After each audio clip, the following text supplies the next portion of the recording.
చీరంతా కిటికీలే, దూది కంటే తేలిక, గాలిలో తేలిపోతూ ఉంటుంది. దక్షిణాదిలో పుట్టింది, ఉత్తరాది వారికి సొంతమైపోయింది. వంటగది నుంచి పెళ్ళిళ్ళు పార్టీల వరకు ఎక్కడికైనా దీని అందమే వేరు. ఈ పాటికి అర్థమైపోయి ఉంటుంది కదా నేను దేని గురించి మాట్లాడుతున్నానో. అదేనండి కోటా చీర. కోటా డోరియా చీరలు 17వ శతాబ్దం నుంచి ఉన్నాయంటారు. ఎవరు మొదట వీటిని నేశారు అనే దానికి రాతపూర్వకమైన ఆధారాలు ఏమీ లేవు.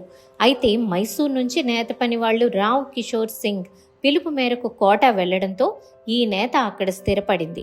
అందుకే వీటిని కోటా మసూరియా చీరలని అంటారు. కాటన్ సిల్క్లో కూడా ఉంటాయి. అయితే ఒక ఖతియా వీవర్ దక్షిణాదిలో చండేశ్వరి అనే ఊరికొచ్చి ఈ నేత పనిని నేర్చుకున్నారని ఇంకొక వాదనుంది. తిరిగి వెళ్ళి ఆయన ఈ చెక్ తరహా నేతను నేయడంతో కోటా దర్బారీ ఈయన్ను సత్కరించిందని చెప్తారు. మహారావు భీమ్ సింగ్ డెక్కన్ ప్రాంతం నుంచి వీవర్స్ని తీసుకువెళ్లారని కూడా అంటారు. ఏదైనా ముందు చెప్పినట్లు రాతపూర్వకమైన ఆధారాలు లేవు.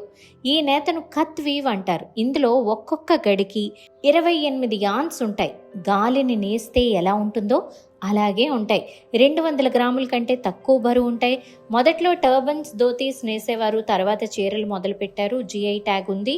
వీటిని కోటా రాజులు, ముఘల్ ఆర్మీ జనరల్ రావ్ కిషోర్ సింగ్ ప్రోత్సహించారు. 13వ శతాబ్దంలో ఖైతూన్ ముఖ్యమైన నేత పనికి కేంద్రంగా ఉండేది.